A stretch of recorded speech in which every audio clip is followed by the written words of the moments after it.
Hey, you guys, let's do spooky stories in the form of the sheriff's blotter and the county record, or like the county website online, because the online county report is really spooky, and it's different than the county sheriff's blotter. I thought everything went in the sheriff's blotter, but it doesn't. The spooky ones go right to the website online, and they're terribly spooky. I had a request for spooky Halloween stories, but the truth is I'm afraid of spooky Halloween stories. I don't know why. I can handle the real life spooky stories, but Halloween spooky stories scare me. So let's just try to have a relaxing evening as I read the spooky, real life spooky stories. And remember, turn down your brightness and your contrast so you can relax better and your brain can relax better. And this will just be a fun, relaxing video for us tonight. Alright, so here's a spooky gum I'm chewing tonight, by the way. It's this Halloween gum. Columbina chewing gum. I'm keeping my crinkle bag nearby. I notice that I like crinkling on these things when I get a little scared or restless or agitated. So we'll definitely have some hair brushing and maybe some crinkling. Okay, so here's the sheriff's blotter, but let's do the website first, because the website is spooky as unbelievable. Totally spooky. Okay, so here we are for News Friday. So this happened yesterday, Friday, October 28th. Oh my goodness.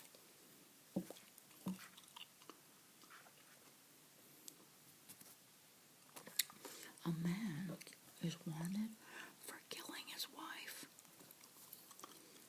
43-year-old Jesse such and such, 200 pounds, 6 feet tall. Oh, I got a bunch of stuff stuck in my hairbrush. Sorry, you guys. I'm gonna update. The county sheriff's department says that a local man has killed his wife early Friday morning and is still at large, and he's considered to be armed and dangerous. They are looking for him, Jose such and such, 43 years old. Deputies say there was a domestic disturbance at a house in the 400 block of such and such around 12:30 Friday morning. They say that other family members witnessed the violence between the husband and wife that left the wife critically injured, and the other family members called 911 and reported what happened, and deputies responded to the scene immediately, and the suspect was gone, and the wife was critically injured. Well, it said he killed his wife. Now they're saying she's critically injured. Oh, this is an update, sorry. She was rushed to the trauma center where she later died. Oh my goodness, and her name's not yet released. Major Crimes Unit will not reveal how she died, and there was initial report she had been stabbed, but deputies later said that was not the case. Meanwhile, such and such has fled in a vehicle, and they have his handgun, and to watch out for him, and he's armed and dangerous. They are also trying to determine the description of his vehicle. Major crime unit has been at their house all night, and other family members in the house were not injured. Oh my goodness. Next, we have a body found off the Ventura County coast, Thursday, October 27th. Rescue personnel have recovered the body of an adult male from the ocean off the coast. At the scene, they received a call around 11 in the morning on Thursday reporting that a lobster fisherman was setting traps in the ocean off the PCH and Deer Creek Road. And now they see a body floating in the water. Deputies and personnel from both LA and local counties responded. The body was recovered and returned to shore an hour later. The county sheriff's department is investigating the discovery and will determine of circumstances surrounding his death. One thing they're looking at is whether this man, as one reported missing a week ago, whose abandoned vehicle was found Friday, not far from the body drifting dead in the water. That's spooky. Next, the River Ridge Golf Course fire is suspicious.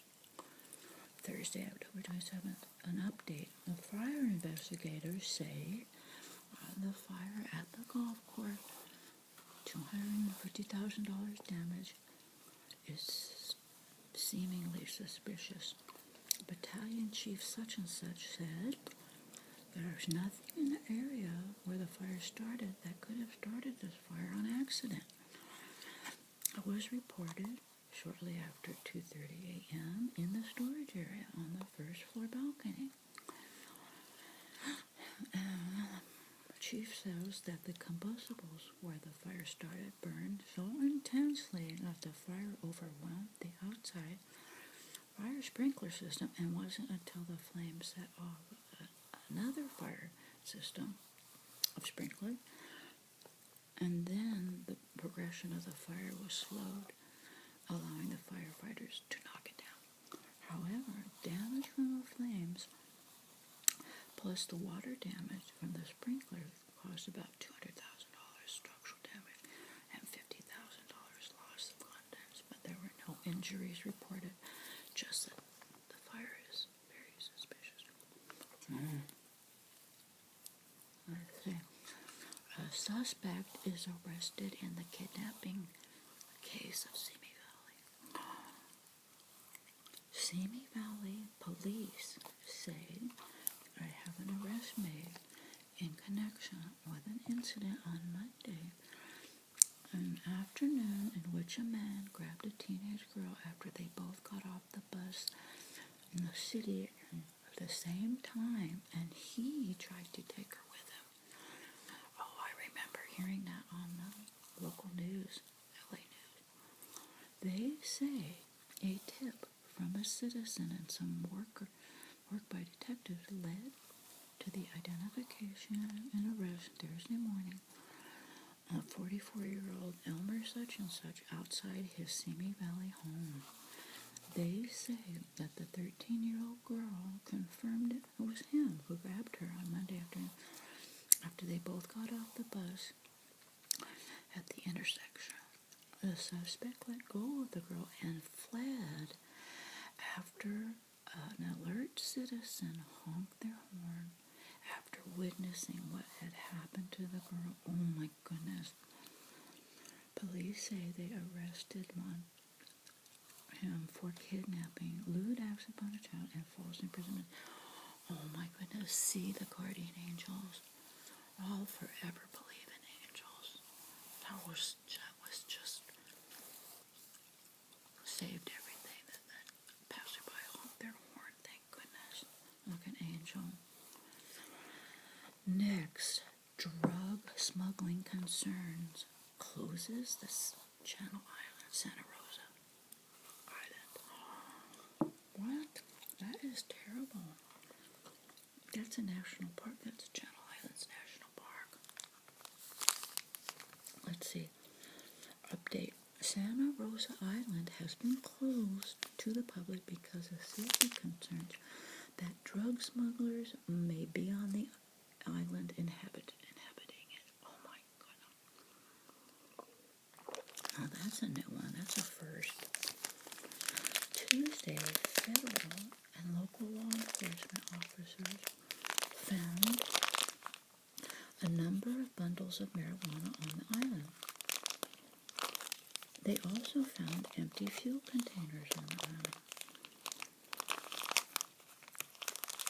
Law enforcement is now involved in an extensive ground and air search of the entire island in an effort to find more evidence and possible suspects.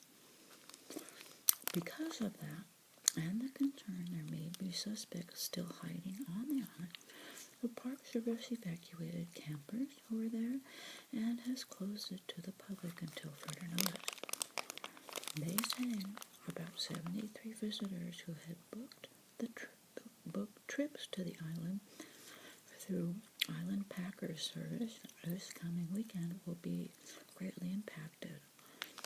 This closure, while unfortunate, is still necessary to protect the public from potential harm, said Channel Island National Park Superintendent. The National Park Service will reopen Santa Rosa Island as soon as the park is mitigated.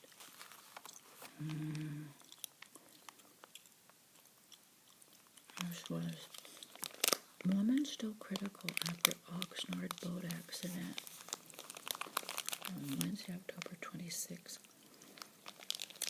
Update for the county sheriff's officials say a woman found unconscious and not breathing following a family boating accident this morning is still in critical condition at the hospital. She and her husband and their 2 young children were on a 20-foot outboard motorboat when it capsized off of Hollywood Beach sometime after midnight Wednesday morning. And the children went to the house and a homeowner dialed 911. Emergency personnel arrived on the scene. They found a woman unconscious and not breathing. Oh my goodness. She was revived after CPR and taken to the hospital where she remains critical, and the husband and children are okay. The family left the harbor to go lobster fishing, and somehow they got caught in the surf line where the boat overturned. Oh my goodness. It's a miracle that not everybody died. Next, on October 26th, arrest made in the bus incident. A Santa Paula man has been arrested in connection with 2 incidences on board a bus involving alleged inappropriate behavior. Police say 20-year-old Kevin such and such is accused of misdemeanor battery and indecent exposure regarding the incidences on board a bus that runs between Santa Paula and Ventura. The investigation began on October 12th when a 14-year-old girl reported to police that a man had touched her thighs while they were on the bus, and the police questioned him. They didn't get arrested. Instead, they issued a news release that did not identify him but asked the public to report any similar incidences on that same bus. Police say a 22-year-old woman then came forward and reported that earlier the same day, earlier incident that the man had exposed himself on that same bus. Police say she identified McCarty as a suspect and they arrested him October 21st, and then he confessed. He was booked into the jail at $5,000 bail and is free, as he posted bail on free until his December 28th arraignment. House on fire displaces 5. Oh no. 5 people and a dog were displaced by a residential structure fire early on Wednesday morning in Port Hueneme. Blaze was reported shortly after 4 a.m. Firefighters arrived. They found the whole home on fire. They had the fire knocked down within 20 minutes, but the damage was so extensive that the family was displaced. Three adults, 2 children, and a dog. The Red Cross was being called. No reports of injuries, and the cause of fire is under investigation. Another murder. The Simi Valley man is sentenced for his grandmother's murder. What is going on with all the murders? See why October is spooky. Everything spooky has been happening. A Simi Valley man was arrested Tuesday for the murder of his grandmother.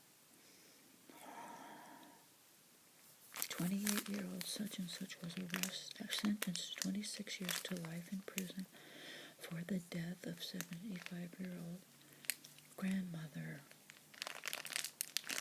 She was stabbed 18 times. Oh my gosh, if this isn't a spooky Halloween story, I don't know what is. The jury found him guilty of first-degree murder and found true that he used a deadly weapon to kill her.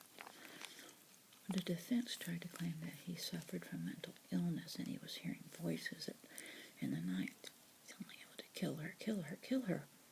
Oh my gosh, are you kidding me? The prosecution said that Rios killed his grandmother because she refused to give him money to buy more drugs.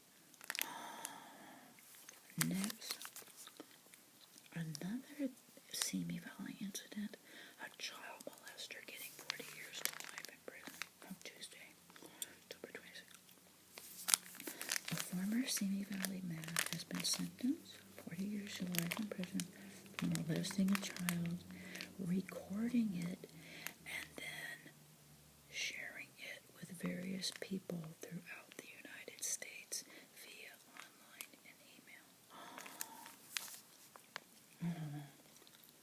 The investigation into his 43-year-old Philip such and such began in 2014 when the Major Crime Detectives Unit received information on an image of his child pornography seen on his Facebook account.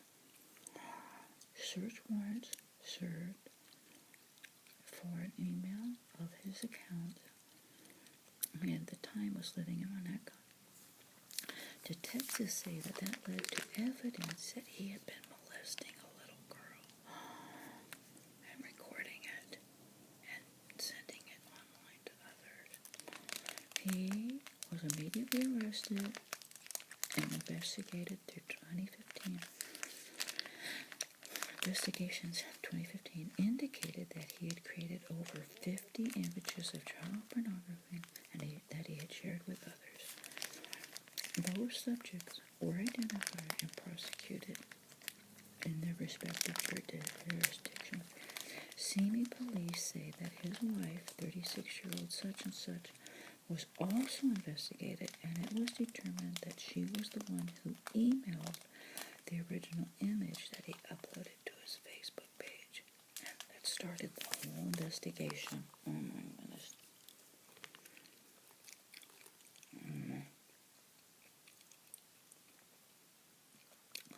Water main break shuts down the road in Oxnard. A huge water main break has shut down a stretch of Hueneme Road. Oh my goodness, that's a pretty popular back road right across from the Pacific Ocean. Crews are working to repair it.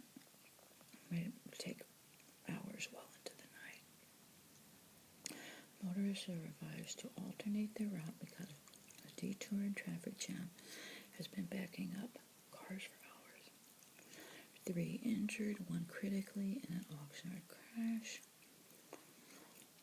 3 people were injured, 1 critically in a 3-vehicle traffic accident, Oxnard on Monday. Ventura Road and Wagon Wheel Road. A Nissan northbound on one road, approaching another road, collided. Someone lost control, swerved into the other lane. Oh my gosh, I lost it. Hold on. And I'm trying to make a right turn. And then the Nissan lost control and started spinning and slammed into a concrete pillar. And then another car continued. A 19-year-old man who was driving suffered major injuries. And another 19-year-old suffered minor. They were all 19-year-old. And then the 26-year-old was not injured. They are investigating the crash and do not know if alcohol or drugs were involved. Our road was closed several hours Monday night because of this crash. Man arrested in a sex trafficking case. Tom such and such used the internet to arrange meetings at a county hotel between female prostitutes and men who paid for sex. Prosecutors say that he handled the money and he was arrested for a single felony count of pimping. He's in jail and his arraignment will be on Tuesday. $105,000 bail because he's facing not just the pimping charge but also a separate felony charge of unlawfully driving or taking a vehicle and a misdemeanor charge of possession of burglary tools. If convicted, he could face maximum possible sentence of 6 years in prison. Missing driver has been found after local crash. Emergency personnel were faced with a very strange situation on Monday in the county. Oh my goodness. Around 3 in the afternoon, they responded to a report of a vehicle over the side of the freeway. But when they arrived, they couldn't find the vehicle nor the driver. They searched for 2 hours using a helicopter, 3 CHP officer car ground control before they found the vehicle swallowed up by heavy brush in the ravine of the 101 freeway. The driver was injured but was able to walk out with the help of rescue personnel. Such an extensive search for a vehicle following a crash off a rural road off of the freeway is not unusual. What made this incident strange was that it happened in the middle of a busy urban area right off a major freeway. But the authorities say with the heavy vegetation in the ravine, the way the vehicle crashed made it difficult to find. Weird. Well, there you have it. There's an online website. Now, let's see what they have in the Sheriff's Blotter. The Sheriff's Blotter is never as spooky as the online county website. Oh, here's a spooky one. Outpouring for a mother shot and killed by her husband. And there's fundraisers continuing for her children. She will be missed. Donations for Janet such and such's children can be made at GoFundMe. She was the local nurse who was shot and killed by her husband last week, and then he killed himself.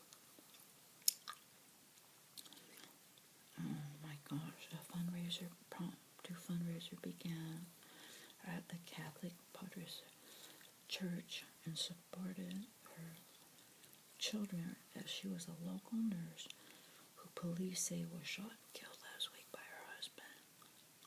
More than 1,000 people eventually took part in the fundraiser, and 2 days later, many of the same people went to her memorial at the standing room only funeral. The murder-suicide shocked many and the county, and were left wondering what drove her husband, age 37, to shoot his wife of only 2 years while 3 children were inside the home. I were called to the home around 8:30 at night after one of the children dialed 911. Oh my goodness. Her death was ruled a homicide. The children were untouched.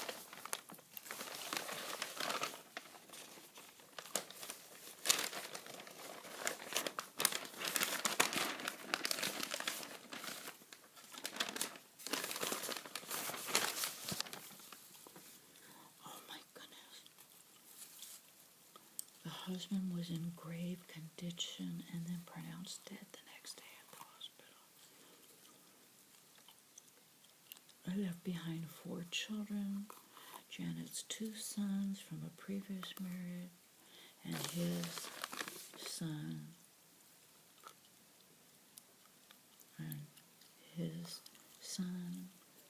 and the couple's own 1.5-year-old daughter. Oh my goodness. The children are in care of various family members. More than $50,000 has been raised on GoFundMe for the children. Oh my goodness. Those in charge of the fundraisers were moved to tears several times throughout the afternoon. We did a balloon release. We could feel the love in the area where we stood. Oh my goodness.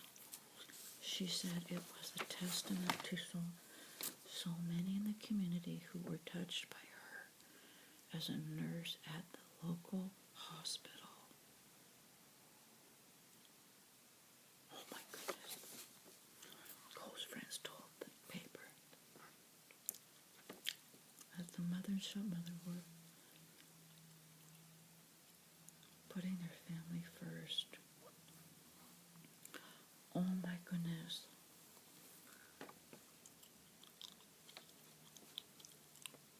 She never met a stranger. She would talk to anybody. Oh my goodness. I learned a lot about how to be a better person by her and watching her with her kids. And she was a mom before I was, and we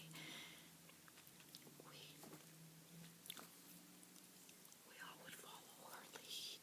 Oh my goodness.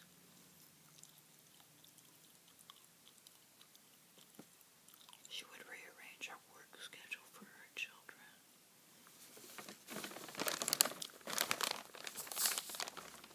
But we knew that her and her husband went through rough spots. Never thought it would come to this.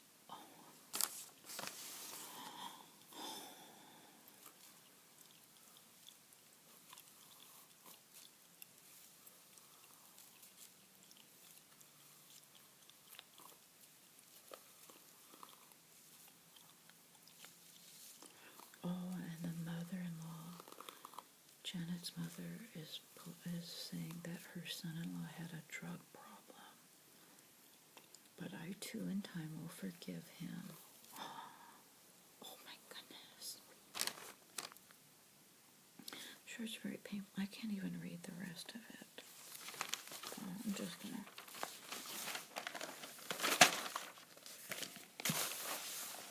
Anyways, that was just terrible.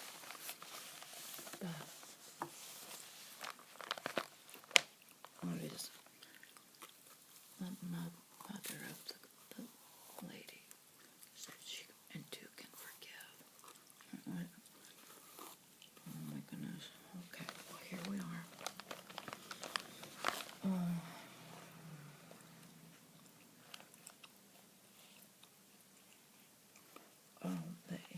I shouldn't just leave that story open-ended. I should end with this. Such and such encourages victims or those who know of victims to call for county health referral line. You can call on domestic violence hotline if you see something or say something regarding domestic household violence. Not saying something about violence that you see or abusive relationship isn't going to help the situation. Those who knew Janet said that they wished they could have helped. She was like a sister to us. She graduated local high school. I'm going to miss her so much. She was selfless and amazing. She had kindness, extended to everybody. Through what happened, they hope that people will continue to support the family and help the kids get through this trauma. Education was important to her for her children. And beyond education, I want her kids to love and be free.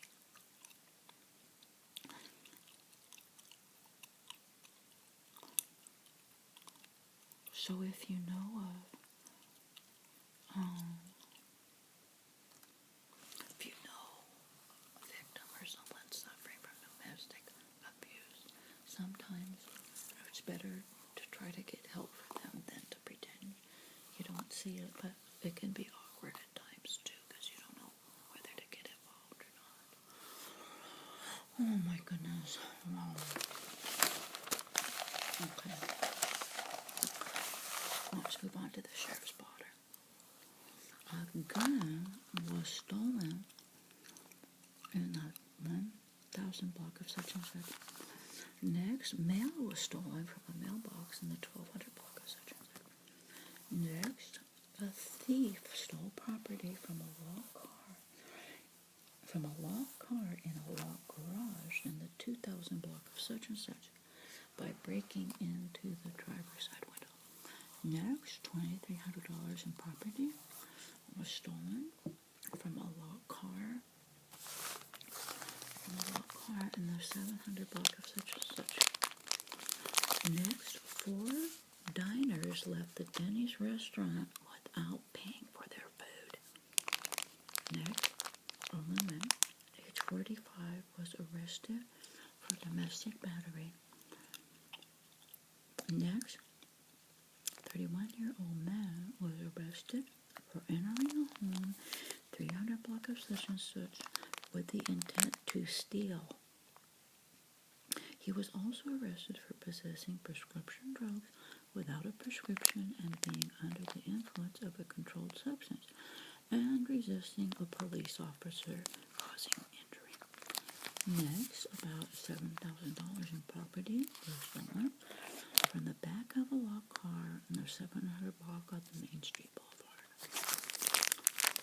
Next, a man, age 27, was arrested for possessing metal knuckles at the park in the 800 block of such and such.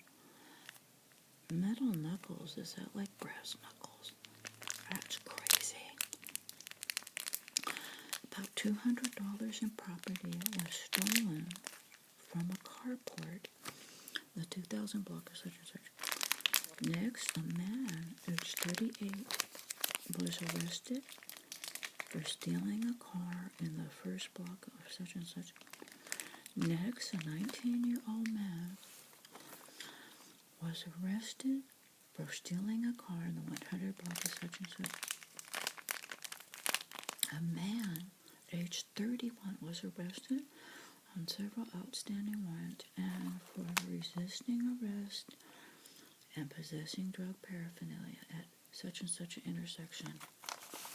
Next, a burglar broke a glass door at the Verizon store in the 2,000 block of such and stole more than $400 in merchandise. This is funny. How do they know whether to call a person, they call him a burglar, a thief. What else do they call him? Burglar, a thief. How do you know which is which? Next, a 33-year-old man was arrested on an outstanding county warrant, 1,000 block of such. Next, a man, age 42, was arrested for burglary and contempt of court in the 3,000 block of such and such. A 51-year-old man was cited for trespassing at such and such an intersection.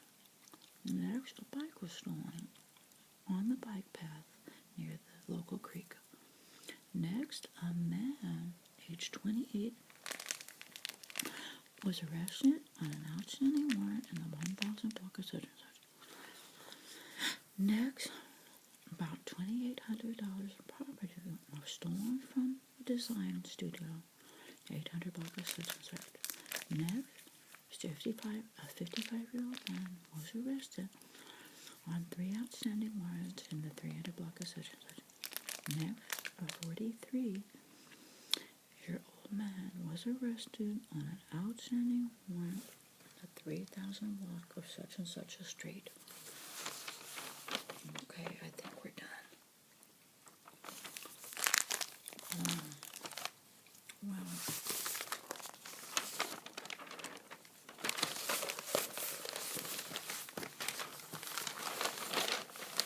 I can browse through here, see if there's anything else spooky.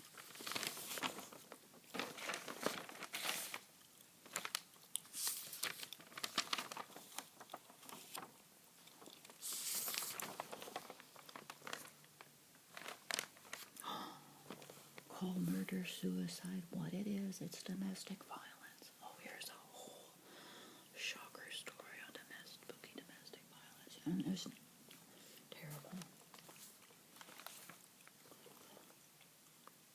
Always in shock when the community has a domestic violence shootout.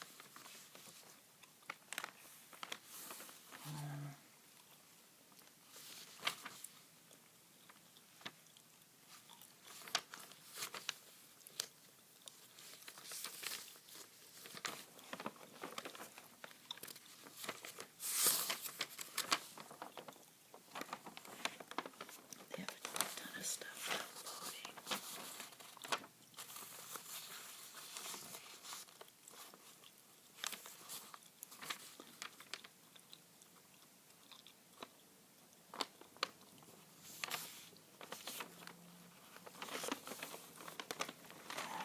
Public is asked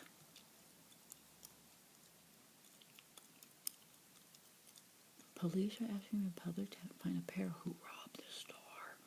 A duo fought with security guards. Police need help in identifying 2 men who stole merchandise and assaulted security officers outside a retail store in the outlet mall. These photos are taken from an in-store surveillance camera of 2 men the police are seeking in a robbery and an assault last week. And here's a picture of the car that the 2 left in. According to the police, 2 men who looked to be between the ages of 25 and 35 years old entered a retail store at the outlet mall, stole several items above $2,000 right before 2 o'clock in the afternoon on October 17th. They declined to name the store, but crime reports show that it was at the Saks Fifth Avenue outlet. Oh my goodness. Police did not want to say what was stolen. But they did provide details on the altercation not filed. After the thieves left the store on the boulevard, they were approached by 2 male loss prevention officers, according to police. One of the officers detained one of the robbers, and he fought back like a Dickens, while the accomplice retrieved a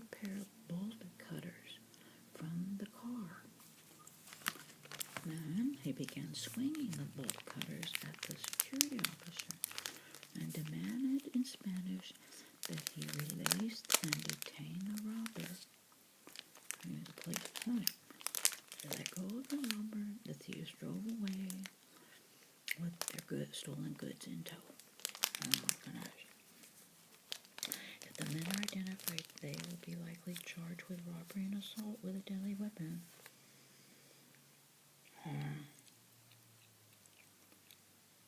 Police solve a lot of crimes with the help of the public, but we prefer them to be observing rather than trying to intervene. That's good advice. Uproar ensues after report of veterans having to return their bonuses. Oh my goodness. Did you hear about that? That was really terrible. That could have been like a real nightmare. Years ago, there was some corruption in military veterans groups, and money was supposed to go to special veterans with a special award only, but they were giving the bonuses to all the veterans, something with the Iraq War, one of those wars, and so it ran amok, obviously, but the people who received it did not know that they weren't supposed to get the award, but the people doling out the money knew that they were being fraudulent. So all these years have passed now, and they figured out that it was a mistake, so they were telling the veterans they had to pay it back. One lady was in tears. She got $15,000 she had to pay back, and her husband, I believe, had like $6,000. So, but it has a good ending. They reversed it and said because it was not their fault that they don't have to pay it back. Thank goodness. That was terrible.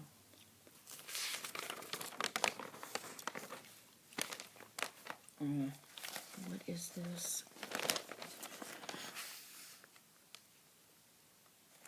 Reporters hunt for real ghosts in the county. Tales of hauntings abound. Yes, if you can believe it. What in the world? The Pit. What?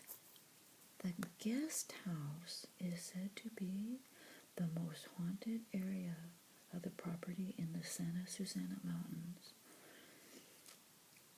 It was on the show Paranormal Witness. An episode called The Pit highlighted an area in the guest house that in being dug up to find evidence of a murder in the 1970s. But the house is being dug up. They're hoping to find murder evidence from 1970s. Oh my goodness, and that lady is featured there with her daughter.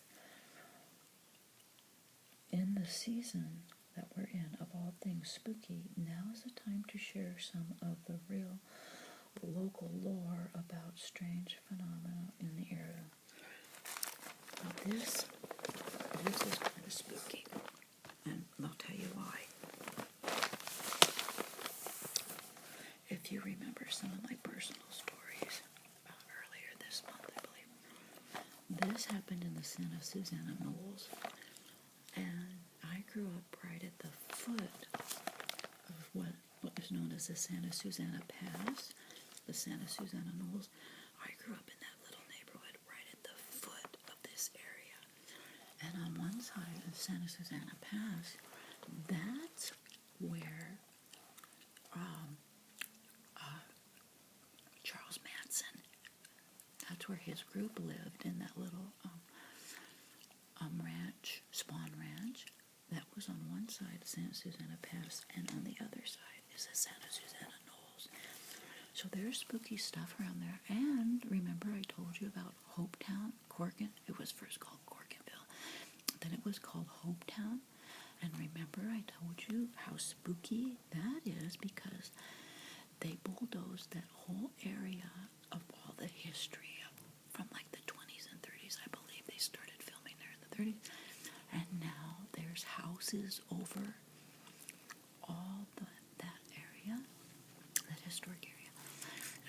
how I told you it scares me because it reminds me of that movie Poltergeist, who they bulldozed like an Indian over an Indian cemetery or Indian ground or something and put houses over it.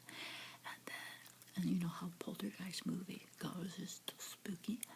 That's what reminds me of these houses that are built over Hopetown. So, for the record, I know you guys might think that this is a hokey story, but from what I know around that area, it is a little bit spooky, I must say. But I've never heard of this before. This could be the spookiest yet. My guilty pleasure is watching ghostly programs on TV. One show, Paranormal Witness. Now, I will not watch those shows because they scare me. But I will read this one because it's totally, I know exactly where this area is. One show, Paranormal Witness, presents supposedly real-life paranormal experiences of people throughout the nation.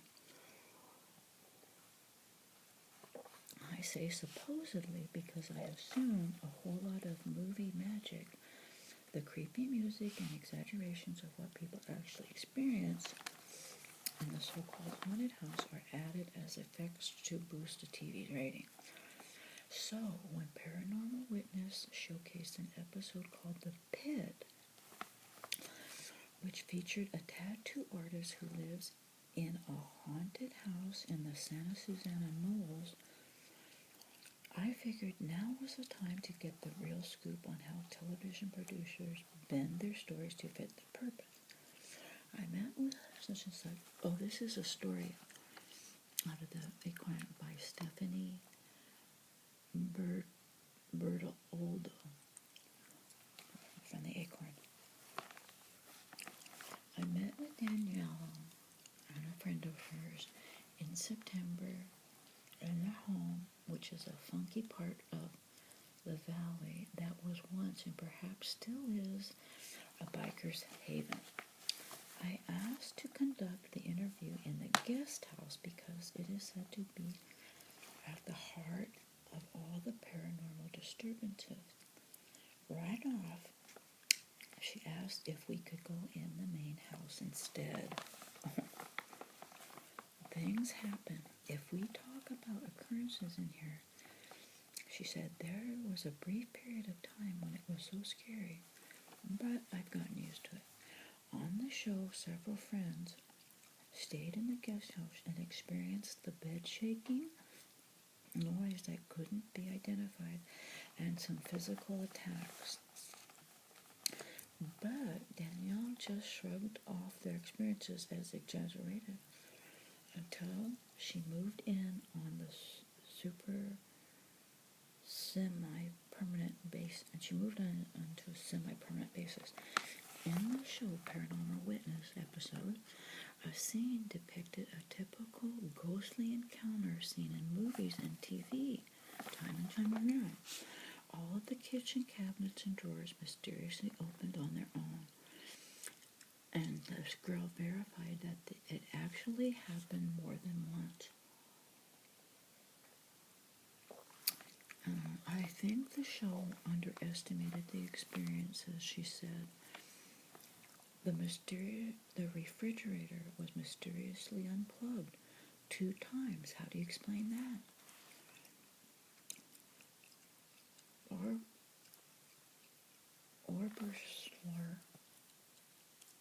Danielle produced evidence of paranormal phenomenon that was gathered by Pacific Coast Paranormal, a group based in Ventura. But when I looked at some of the photographs on her phone, I couldn't say with certainty whether the orbs were ghostly or simply bugs or dust.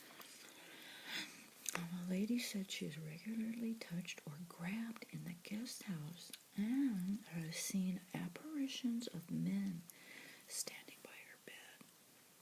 One time, when she was walking toward her closet, all of her clothes were suddenly thrown off the hangers. Oh my goodness. I don't know about that one. The women believe that 3 distinct ghosts haunt this guest house, but when the house smells like sulfur, or the temperature suddenly drops to freezing. The women believe a demonic presence has taken hold.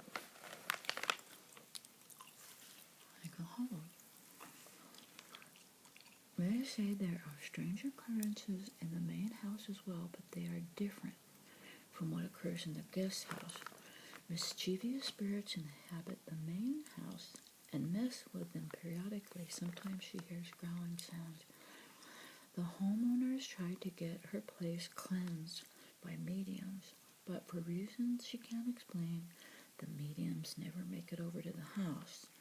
One medium ended up in the hospital on her way to the house, and others called to say that they're on their way, including pastors, and they never make it to the house for one reason or the other. Oh my goodness. That's terrible. She has come to believe a story from the paranormal crew that studied her home. The story goes that a cruel biker used to live in the house, tortured and killed a young woman in the guest house, and the women had been searching for evidence that the murder took place and continued to dig out a section of the guest house looking for clues. We are absolute believers that sometimes I think there are things in this world we can't explain. Haunted hat pins.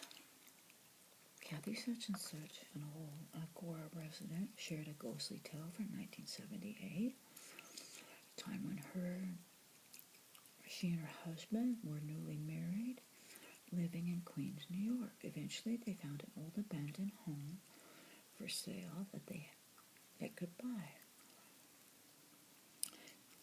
And it came with custom furnishings, like an antique grandfather clock. Nothing was stolen because nobody would go in there. Kids knew that it was haunted. The story goes that an old woman lived in the house, and the grandma couldn't leave her house after she died. A collector of antique hat pins said there was a period when she would find hat pins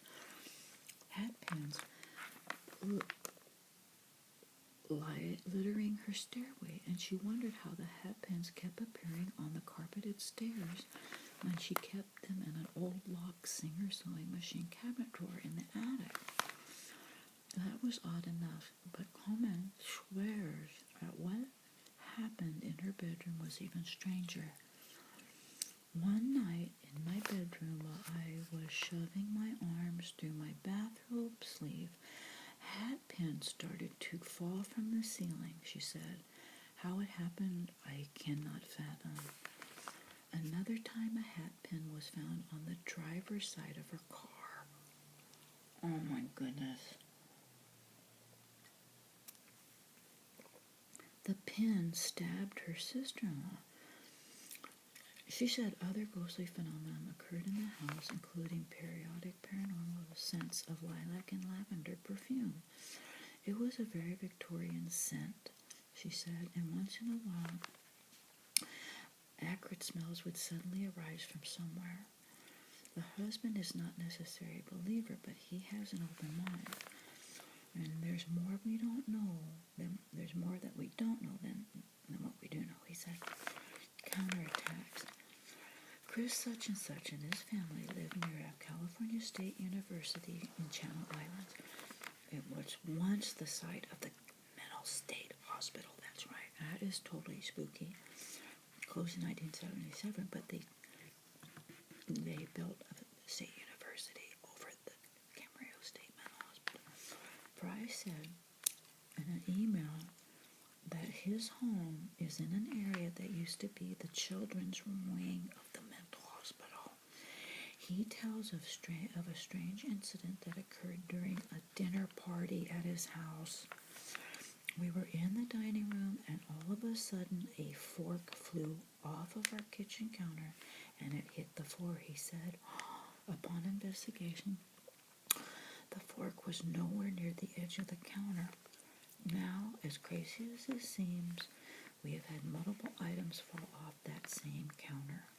Even today, something fell off the counter this morning.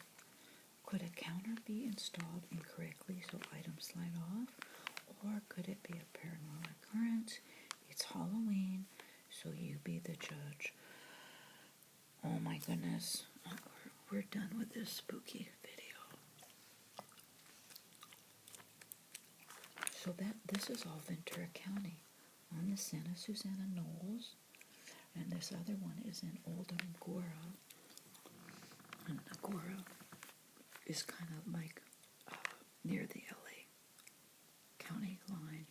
But I guess it's still Ventura County. We have Santa Susana, Old Agora, and then Camarillo, the old side of the Camarillo State Mental Hospital. Oh my goodness. Oh my goodness. That's been a whole hour.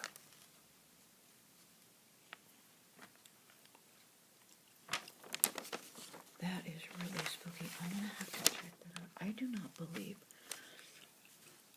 all this evil, spooky Halloween stuff. I really don't believe in it. I don't. Because I don't give credit to it. So I don't think it's going to happen to me.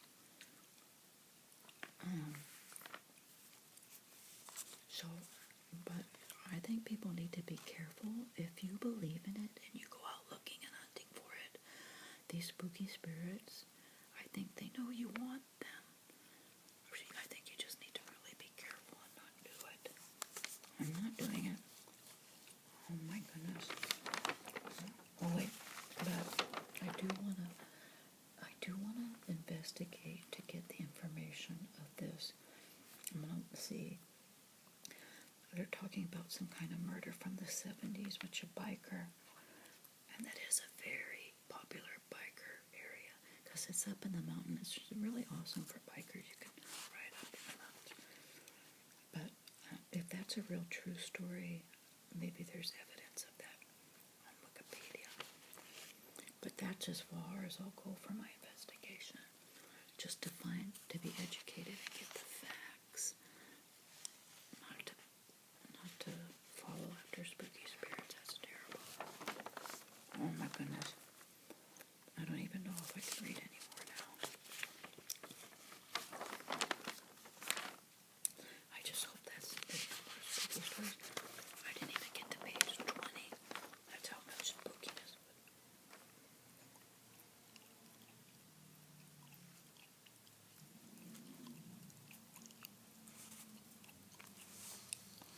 I am not going to.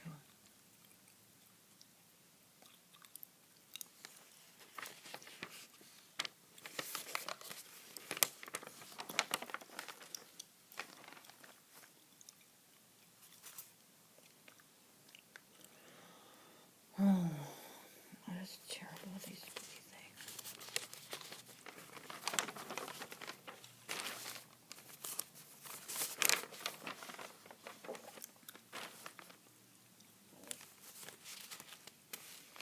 Dia de los Muertos breathes life into the park. Yeah, in Spanish, Halloween is Dia de los Muertos. They're having a spooky Sunday. Oh, I won't go with that.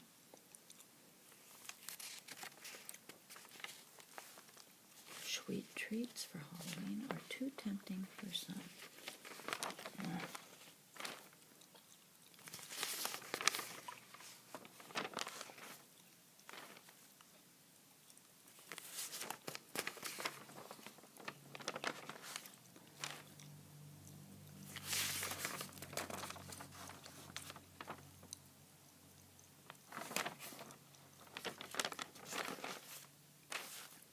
Halloween and science at a Cal State Carnival.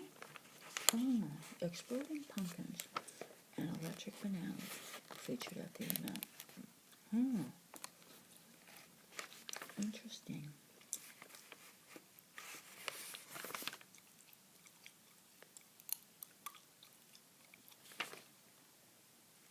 Science Carnival at Children's University.